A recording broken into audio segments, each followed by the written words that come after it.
Chennai, formerly known as Madras, is the capital of the state of Tamil Nadu and is India's fourth largest city. It is located on the Coromandel Coast of the Bay of Bengal. With an estimated population of 8.9 million, the 400-year-old city is the 31st largest metropolitan area in the world. Chennai boasts of a long history from the English East India Company, through the British Raj to its evolution in the late 20th century as a services and manufacturing hub for India. Additionally, the pre-city area of Chennai has a long history within the records of South Indian empires. Ancient area in South India, Chennai, originally known as Madras, was located in the province of Coromandel, an area lying between Penna River of Nellore and the Penna River of Cuddalore. The capital of the province was Kanchipuram. Coromandel was ruled in the 2nd century by Tondaman Ilam who was a representative of the Chola family at Kanchipuram. It is believed that Ilam must have subdued the Kurambas, the original inhabitants of the region, and established his rule over Coromandel. The modern city of Chennai arose from the British settlement of Fort St. George and its subsequent expansion through merging numerous native villages and European settlements around Fort St. George into the city of Madras. While most of the original city of Madras was built and settled by Europeans, the surrounding area, which was later incorporated, included the native temples of Thiruvanmiyar, Thiruvotaya, Thiruvalakani, Thirumalai, which have existed for more than 1,000 years. Thiruvanmiyar, Thiruvotaya and Thirumalai are mentioned in the Thevarams of the Muva, while Thiruvalakani in the Nalayira Devaya Prabhandhams, Chola and Pallava eras. Subsequent to Ilam the region was ruled by the Chola prince Ilam Kili. The Chola occupation of Coromandel was put to an end by the Andhra Satavahana incursions from the north under the king Pulamari II. They appointed chieftains to look after the Kanchipuram region. Bappaswamy, who is considered as the first Pallava to rule from Kanchipuram, was himself a chieftain at Kanchipuram under the Satavahana Empire in the beginning of the 3rd century. The Pallavas, who had so far been merely viceroys, then became independent rulers of Kanchipuram and its surrounding areas. The Pallavas held sway over this region from the beginning of the 3rd century to the closing years of the 9th century, except for the interval of some decades when the region was under the Kalabras. The Pallavas were defeated by the Cholas under Adichie I by about 879 and the region was brought under the Chola rule. The Pandyas under Jativarman Sundara Pandayan rose to power and the region was brought under the Pandya rule by putting an end to Chola supremacy in 1264. Historical establishment of the city. Under Vijayanagara dynasty Nalayks, the present-day city of Chennai started as an English settlement known as Fort St. George. The region was then a part of Vijayanagara Empire, then headquartered at Chandragiri in present-day Andhra Pradesh. The Vijayanagara rulers who controlled the area, appointed chieftains known as Nalayks who ruled over the different regions of the province almost independently. Damela Venkatadri Nayaka, who was a Telugu king, and an influential Padma Valama Nayaka chieftain under the Vijayanagara king Peda Venkataraya based in Chandragiri Vellore Fort, was in charge of the area of present Chennai city when the English East India Company arrived to establish a factory in the area. It was Damala who gave the East India Company in 1639 a grant of a piece of land lying between the river Kham almost at the point it enters the sea and another river known as the Egma River. On this piece of wasteland was founded Fort St. George, a fortified settlement of British merchants, factory workers, and other colonial settlers. Upon this settlement the English expanded their colony to include a number of other European communities, new British settlements, and various native villages, one of which was named Madras it in honour of the later village upon which the British named the entire colony and the combined city Madras. Controversially, in an attempt to revise history and justify renaming the city as Chennai, the ruling party has purged the history of the early English Madras settlements. According to the new party history, instead of being named Madras, it was named Chennai, after a village called Chennapattanam, in honour of Damela Chnappa Nayaka, father of Damela Venkatadri Nayaka, who controlled the entire coastal country from Pulicat in the north to the Portuguese settlement of Sontome. However, it is widely recorded that while the official centre of the present settlement was designated Fort St. George, the British applied the name Madras to a new large city which had grown up around the fort, including the White Town consisting principally of British settlers, and Black Town consisting of principally Catholic Europeans and allied Indian minorities. Thoravotaya is historically important port city, now forms part of North Chennai Valarada Rayon of Virukambakam alias Chennai. Early European settlers. Modern Chennai had its origins as a colonial city, and its initial growth was closely tied to its importance as an artificial harbour and trading centre. When the Portuguese arrived in 1522, they built a port and named it Sao Paulo do Toma copyright, after the Christian apostle St. Thomas, who is believed to have preached there between the years 52 and 70. The region then passed into the hands of the Dutch, who established themselves near Pulicat just north of the city in 1612.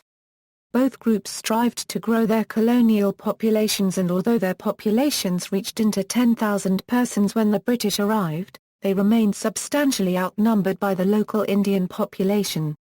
Arrival of the English. By 1612, the Dutch established themselves in Pulicat to the north. In the 17th century, when the English East India Company decided to build a factory on the east coast, and in 1626 selected as its site Armagon, a village some 35 miles north of Pulicat. The calico cloth from the local area, which was in high demand, was of poor quality and not suitable for export to Europe. The English soon realized that as a port Armagon was unsuitable for trade purposes. Francis Day, one of the officers of the company, who was then a member of the Metropolitan Council and the chief of the Armagon factory, made a voyage of exploration in 1637 down the coast as far as Pondicherry with a view to choosing a site for a new settlement. Permission from Vijayanagara rulers. At that time the Coromandel Coast was ruled by Peter Venkataraya, from the Iravadu dynasty of Vijayanagara Empire based out of Chandragiri Vellore. Under the kings, local chiefs or governors known as Naiks ruled over each district. Damala Venkatadri Nayaka, local governor of the Vijayanagara Empire and Nayaka of Wandiwash, ruled the coastal part of the region, from Pulicat to the Portuguese settlement of San Thome. He had his headquarters at Wandiwash, and his brother Ayappa Nayakud resided at Punamali, a few miles to the west of Madras, where he looked after the affairs of the coast.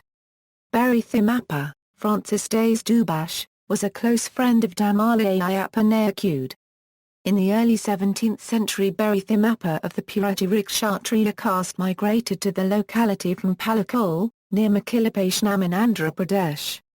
Ayappa Nayakud persuaded his brother to lease the Sandy Strip to Francis Day and promised him trade benefits, army protection, and Persian horses in return. Francis Day wrote to his headquarters at Masulipatam for permission to inspect the proposed site at Madraspatnam and to examine the possibilities of trade there. Madraspatnam seemed favourable during the inspection, and the calicos woven there were much cheaper than those at Armagon. On August 22, 1639, Francis Day secured the grant by the Damala Venkatadri Nayaka of Wandiwash, giving over to the East India Company a 3-mile-long strip of land, a fishing village called Madraspatnam, copies of which were endorsed by Andrew Kogan, the chief of the Masulipatam factory, and are even now preserved. The grant was for a period of 2 years and empowered the company to build a fort and castle on about 5 square kilometres of its strip of land. The English factors at Masulipatam were satisfied with Francis Day's work. They requested Day and the Damala Venkatadri Nayaka to wait until the sanction of the superior English presidency of Bantam and Java could be obtained for their action. The main difficulty, among the English those days, was lack of money. In February 1640, Day and Kogan, accompanied by a few factors and writers, a garrison of about 25 European soldiers and a few other European artificers, besides a Hindu powder maker named Nagabatan, proceeded to the land which had been granted and started a new English factory there. They reached Madraspatnam on February 20, 1640. And this date is important because it marks the first actual settlement of the English at the place. Grant establishing lawful self-rule, the grant signed between Damala Venkatadri and the English had to be authenticated or confirmed by the Raja of Chandragiri, Venkatapathi Rayulu. The Raja, Venkatapathi Rayulu, was succeeded by his nephew Sri Rangarayulu in 1642, and Sir Francis Day was succeeded by Thomas Ivey. The grant expired, and Ivey sent back to Green Hill on a mission to Chandragiri to meet the new Raja and to get the grant renewed. A new grant was issued, copies of which are still available. It is dated October-November 1645. This new grant is important regarding the legal and civic development of the English settlement. Because the Raja operated an arbitrary and capricious legal code which fundamentally discriminated against private property, trade, and merchandising in general, and against non-Indians in particular, the new grant signed in 1645 expanded the rights of the English by empowering them to administer English common law amongst their colonists and civil law between the colonists and the other European, Muslim, and Hindu nationalities. Furthermore, it expanded the company property by attaching an additional piece of land known as the Narramedu which lay to the west of the village of Madras. This new grant laid the foundation for the expansion of Madras into its present form. All three grants are said to have been engraved on gold plates which were later reported to have been plundered, disappearing during one of the genocides of the English colony. However, there are city records of their existence long afterwards, and it has been suggested that the present government may still hold them. Expansion of Fort St. George into Madras. Francis Day and his superior Andrew Cogan can be considered as the founders of Madras. They began construction of the Fort St. George on April 23, 1640 and houses for their residents. Their small fortified settlement quickly attracted other East Indian traders, and as the Dutch position collapsed under hostile Indian power they also slowly joined the settlement. By the 1646, the settlement had reached 19,000 persons, and with the Portuguese and Dutch populations at their forts substantially more. To further consolidate their position, the company combined the various settlements around an expanded Fort St. George, which including its citadel also included a larger outside area surrounded by an additional wall. This area became the Fort St. George settlement. As stipulated by the treaty signed with the Nyack, the British and other Christian Europeans were not allowed to decorate the outside of their buildings in any other colour but white. As a result, over time, the area came to be known as White Town. According to the treaty, only Europeans, principally Protestant British settlers, were allowed to live in this area, as outside of this confine, non-Indians were not allowed to own property. However, other national groups, chiefly French, Portuguese, and other Catholic merchants had separate agreements with the Nyack which allowed them in turn to establish trading posts, factories, and warehouses. As the East India Company controlled the trade in the area, these non-British merchants established agreements with the company for settling on company land near White Town per agreements with the Nyack. Over time, Indians also arrived in ever greater numbers, and soon, the Portuguese and other non-Protestant Christian Europeans were outnumbered. Following several outbreaks of violence by various Hindu and Muslim Indian communities against the Christian Europeans, White Town's defences and its territorial charter was expanded to incorporate most of the area which had grown up around its walls, thereby incorporating most of its Catholic European settlements. In turn they resettled the non-European merchants and their families and workers, almost entirely Muslim or of various Hindu nationalities, outside of the newly expanded White Town. This was also surrounded by a wall. To differentiate these non-European and non-Christian area from White Town, the new settlement was termed Black Town. Collectively, the original Fort St. George settlement, White Town, and Black Town were called Madras. During the course of the late 17th century, both plague and genocidal warfare reduced the population of the colony dramatically. Each time, the survivors fell back upon the safety of the Fort St. George. As a result, owing to the frequency of outbursts of racial and national violence against the Europeans and especially the English, Fort St. George with its impressive fortifications became the nucleus around which the city grew and rebuilt itself. Several times throughout the life of the colony, the fort became the last refuge of Europeans and their allied Indian communities from various savage pogroms initiated by several Indian rulers and powers, which resulted in the almost total destruction of the town. Each time the town and later city was rebuilt and repopulated with new English and European settlers. The fort still stands today, and a part of it is used to house the Tamil Nadu Legislative Assembly and the office of the Chief Minister.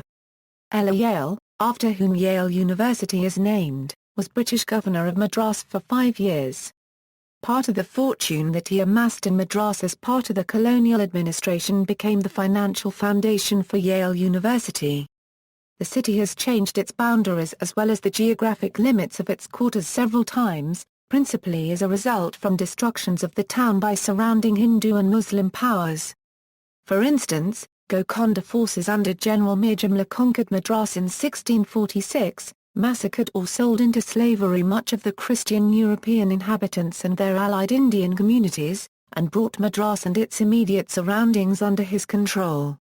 Nonetheless, the fort and its surrounding walls remained under British control, who slowly rebuilt their colony with additional colonists despite another mass murder of Europeans in Blacktown by anti-colonialists agitated by Golconda and plague in the 1670s. In 1674, the expanded colony had nearly 50,000 mostly British and European colonists and was granted its own corporate charter, thereby officially establishing the modern-day city. Eventually, after additional provocations from Golconda, the British pushed back until they defeated him. After the fall of Golconda in 1687, the region came under the rule of the Mughal emperors of Delhi, who in turn granted new charters and territorial borders for the area. Subsequently, firmans were issued by the Mughal emperor granting the rights of English East India Company in Madras and formally ending the official capacity of local rulers to attack the British. In the later part of the 17th century, Madras steadily progressed during the period of the East India Company and under many governors. Although most of the original Portuguese, Dutch, and British population had been genocided during the Golconda period, under the Mughal protection, large numbers of British and Anglo-American settlers arrived to replenish these losses. As a result, during the governorship of Ella Yale, the large number of British and European settlers led to the most important political event, which was the formation of the institution of a mayor and the corporation for the city of Madras. Under this charter, the British and Protestant inhabitants were granted the rights of self-government and independence from company law.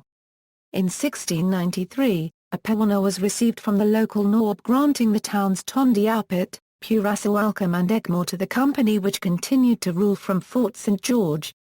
The present parts of Chennai like Punamali, Triplicana are mentioned in Tamil Bhakti literature of the 6th–9th centuries. Thomas Pitt became the governor of Madras in 1698 and governed for 11 years. This period witnessed remarkable development of trade and increase in wealth, resulting in the building of many fine houses, mansions, housing developments, an expanded port and city complete with new city walls, and various churches and schools for the British colonists and missionary schools for the local Indian population. Acquisitions, 1750s to the end of the British Raj. In 1746, Fort St. George and Madras were captured at last. But this time it was by the French under General La Bourdonnais, who used to be the governor of Mauritius. Because of its importance to the East India Company, the French plundered and destroyed the village of Cheapauque and Blacktown, the locality across from the port where all the dockyard labourers used to live. The British regained control in 1749 through the Treaty of Aix-la-Chapelle. They then strengthened and expanded Fort St. George over the next 30 years to bear subsequent attacks, the strongest of which came from the French, and later Hyder Ali, the Sultan of Mysore in 1767 during the First Anglo-Mysore War. Following the Treaty of Madras, which brought that war to an end, the external threats to Madras significantly decreased. The 1783 version of Fort St. George is what still stands today. In the latter half of the 18th century, Madras became an important British naval base, and the administrative centre of the growing British dominions in southern India.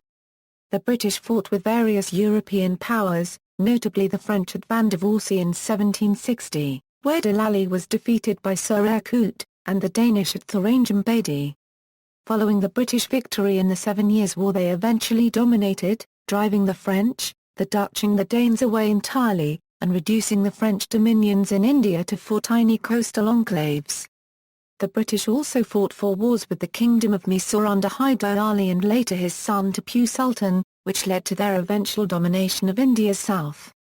Madras was the capital of the Madras Presidency, also called Madras Province.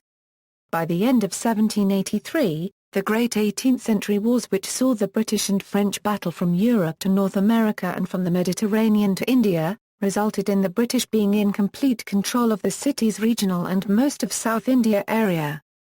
Although the British had lost most of their well-populated, industrious, and wealthy North American colonies, after a decade's feud with the French, they were securely in control of Madras and most of the Indian trade. Consequently, they expanded the chartered control of the company by encompassing the neighbouring villages of Triplicane, Egmore, Purasawalkam and Chhatput to form the city of Chennai, as it was called by locals then. This new area saw a proliferation of English merchant and planter families who, allied with their wealthy Indian counterparts, jointly controlled Chennai under the supervision of White Town. Over time and administrative reforms, the area was finally fully incorporated into the new Metropolitan Charter of Madras. The development of a harbour in Madras led the city to become an important centre for trade between India and Europe in the 18th century.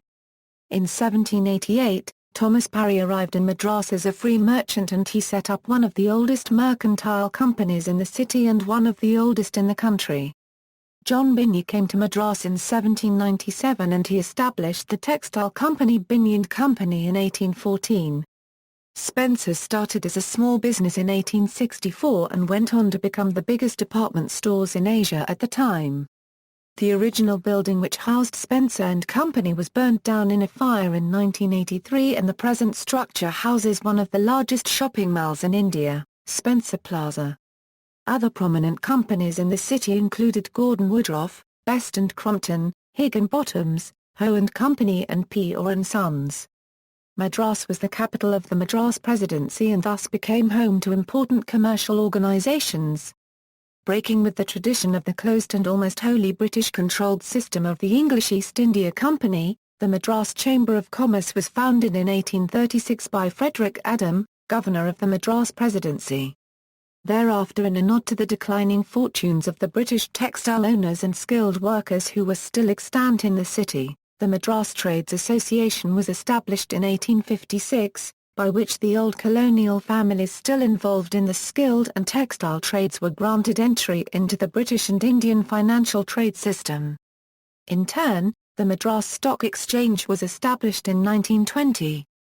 In 1906, the city experienced a financial crisis with the failure of its leading merchant bank, Arbuthnot and Company. The crisis also imperiled Parry and Company and Binney and Company, but both found rescuers. The lawyer V. Krishnasamy Iyer made a name for himself representing claimants, mostly wealthy Hindus and Muslims who had lent money on the failed bank. The next year, flush with funds won from the original British owners who had capitalised the bank, he organised a group of Chettiar merchants to found Indian Bank, with which he funded new Indian enterprises and broke into the previously closed ranks of the British financial system. The bank still has its corporate headquarters in the city. During World War I, Madras was shelled by the German light cruiser SMS Emden, resulting in 5 civilian deaths and 26 wounded.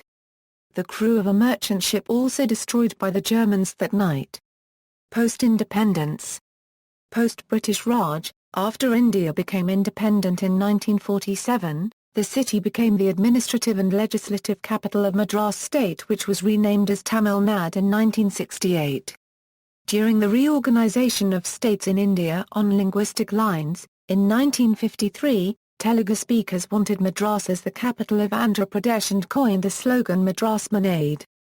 The demands for the immediate creation of a Telugu-speaking state were met with after Tirupati was included in Andhra state and after the leaders who led the movement were convinced to give up their claim on Madras. The dispute arose as over the preceding 100 years, the early British, European workers and small cottage capitalists had been replaced in large part by both Tamil and Telugu-speaking people. In fact, as the greater concentration of capital wrecked what remained of old East Indian middle class, the city principally became a large housing development for huge numbers of workers. Most of these were recruited as cheap labour from the relatively poor Telugu nationality. which in turn enraged the Tamil nationals who were originally the working and middle-class settlers of Madras in the late 18th century. Earlier, Panagal Raja, Chief Minister of Madras Presidency in early 1920s, had suggested that the Kum River be the boundary between the Tamil and Telugu administrative areas. In 1953, the political and administrative dominance of Tamils, both at the union and state levels, ensured that Madras was not transferred to the new state of Andhra, although the original inhabitants of Madras and responsible for its growth into the modern metropolis of today, the British and European nationals, are virtually non-existent. Always a tiny minority in comparison with the vast Indian population of the hinterlands, despite slow growth in natural birth rate and continued settlement, the British and European populations were made an ever-decreasing share of their cities' populations. As more and more Indians arrived from the countryside to work in the city, the British and other Europeans found it increasingly difficult to establish or maintain independent wealth as they had during the early East Indian regime. This only further to mitigate continued British settlement. Nonetheless, as any purview of the cities and other major metropolitan cemeteries of India can attest, hundreds of thousands came to India between the 1600s and 1770s, and later another million more came between 1770 and 1870. These settlers and their families spread throughout India or settled in the cities, with Madras being one of their principal entry points. However, by the early 20th century they had become a small minority in their own city. Although they remained in control of the original corporations and businesses of Madras, and were the official representatives of the imperial government, their community's size relative to the larger Indian population in Madras ensured their eventual demise should democratic control be given to Indian nationalities in place of the older colonial charters. When this was accomplished with the independence of India in 1947, they were quickly brushed aside by the Indian population. Despite lacking their original numbers and control, the original British community remnants, along with other minorities as well as the long history of British culture, keeps Madras a slightly cosmopolitan city. Population of Telugus and Tamils were more or less the same in those days, however dynamics of Madras city was changed post-independence rapidly. Mixed Anglo-Indian descendants of the original English settlers, a smaller but still extant British and European community, as well as migrant Malayali communities in the city. As the city is an important administrative and commercial centre, many nationalities such as Bengalis, Punjabis, Gujaratis and Marwaris, as well as people from Uttar Pradesh and Bihar, migrated to the city and have contributed to its cosmopolitan nature. Today, Chennai also has a growing expatriate population, especially from the United States, Europe and East Asia, who work in the industries and IT centres. Since its establishment as a city in 1639, English was the official language of the city. However, with independence, the new Hindi-dominated central government started imposing the use of Hindi in business and government. Therefore, from 1965 to 1967, the city was an important base for the Tamil agitation against this imposition, and witnessed sporadic rioting. Madras witnessed further political violence due to the civil war in Sri Lanka, with 33 people killed by a bomb planted by the Tamil Eelam army at the airport in 1984, and assassination of 13 members of the EPRLF and 2 Indian civilians by the rival LTTE in 1991. In the same year, former Prime Minister Rajiv Gandhi was assassinated in Sriperumbudur, a small town close to Chennai, whilst campaigning in Tamil Nadu, by Thanmalai Rajarashnam aka Tenu. Tenu is widely believed to have been an LTTE member.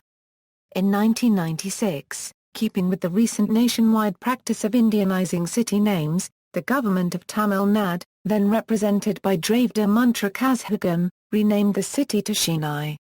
The 2004 tsunami lashed the shores of Chennai, killing many, destroying much of the historical ocean front, and permanently altering the coastline. Today, modern Chennai, formerly known as Madras, is a large commercial and industrial centre, and is known for its cultural heritage and temple architecture. Chennai is the automobile capital of India, with around 40% of the automobile industry having a base there and with a major portion of the nation's vehicles being produced there. Chennai is also referred as the Detroit of South Asia. It is a major manufacturing center. Chennai has also become a major center for outsourced IT and financial services from the Western world. Name: various etymologies have been posited for the name, Chennai. These are a few of the suggested explanations of the origin of the words Chennai or Chennapattanam. A popular explanation is that the name comes from the name of the Telugu chieftain, Damalichnappa Nayakude, Nayaka of Chandragiri and Vandavasi, father of Damala Venkatadri Nayakude, from whom the English acquired the town in 1639. The first official use of the name Chennai is said to be in a sale deed, dated August 8, 1639, to Francis Day of the East India Company. Another suggestion is that the city was named after the Chennakesava Perumal temple. The word Chennai in Tamil means face, with the temple regarded as the face of the city. While historian J. B. Prashant Moore also supports the Chennakesava theory, he contends that Chenna is a Telugu word meaning fair. Chennai's earlier name of Madras is similarly mired in controversy. But there is some consensus that it is an abbreviation of Madraspatnam, the site chosen by the British East India Company for a permanent settlement in 1639. Currently, the nomenclature of the area is in a state of controversy. The region was often called by different names as Madraspatnam, Madras Kuppam, Madraspatnam, and Madiraspatnam as adopted by locals. Another small town, Chennapatnam, lay to the south of it. This place was supposedly named so by Damala Venkatadri Nayakude, Nayak of Wandawash in remembrance of his father Damalichnappa Nayakude. He was the local governor for the last Raja of Chandragiri, Sri Rangaraya VI of Vijayanagara Empire. The first grant of Damala Venkatadri Nayakude makes mention of the village of Madraspatnam as incorporated into East India land but not of Chennapatnam. This together with the written records makes it clear that the fort which became the centre of present Chennai, was built upon or nearby the village of Madraspatnam. Although, Madraspatnam is named in later records following the establishment of Fort St. George, this is likely because of the discriminatory nature of the local caste system. Under Hindu caste code, as well as English common law, it is unlikely that Fort St. George was built upon the village of Madraspatnam and its inhabitants incorporated into the new town. Instead, it is likely that fort was built either close to the village or if it was built upon the village was relocated. In fact, in all records of the times, a difference is made between the original village of Madraspatnam and the new town growing around the fort known as White Town. Therefore, because of the fort's proximity or origin to the village of Madraspatnam, and the fort's centrality to the development of the city, the British settlers of the city later named their settlement Madras in honour of it. Further militating against the name Chennai, Chennapatnam was the name in later years of an area explicitly detailed as having been incorporated of native villages, European plantations, and European merchant houses outside of the combined city of Madras consisting of Fort St. George, and White and Black Town. Lastly, while the Fort St. George, White Town, and Black Town areas were fully incorporated together by the late 18th century, and was known as Madras, Chennapatnam was its own separate entity existing under the authority of Fort St. George well into the 19th century. Consequently, once the area separating Chennapatnam and Old Madras was built over uniting the two settlements, as founders, settlers, and authorities of area, the English named the new united city Madras. Thus it is improbable that the area was ever called Chennai. Instead, being the gateway of trade and the centre of the economy of the region, the English settlement and their fort of 1639-40, which was the basis for the presently named city of Chennai, was likely called Madras as well by the rest of India. The DMK renamed Madras to Chennai as DMK founder Anna renamed Madras state as Tamil Nadu. See also: Timeline of Chennai history, list of people from Chennai, notes. Bibliography, Muthia, S. Madras rediscovered. East West Books Private Ltd. ISBN A81-88661-24-4, Wheeler, J. Talboys. Madras in the Olden Time, Vol. 2 1639-1702. Madras, J. Higginbottomer, Wheeler, J. Talboys. Madras in the Olden Time, Vol. 2 1702–1727. Madras, J. Higginbottomer, Wheeler, J. Talboys. Madras in the Olden Time, Vol. 3 1727–1748. Madras, J. Higginbottomer, S. Srinivasachari, Dewan Bajikadambaram. History of the City of Madras, written for the Tercentenary Celebration Committee, 1939. Madras, P. Varadakari and Company, Hunter, W. W. The Imperial Gazetteer of India, Volume 9, 2nd edition. London, Trubner and Company, Barlow, Glyn. The Story of Madras. Oxford University Press. Love, Henry Davidson. Vestiges of Old Madras, 1640–1800 are traced from the East India Company's records preserved at Fort St George and the India Office and from other sources.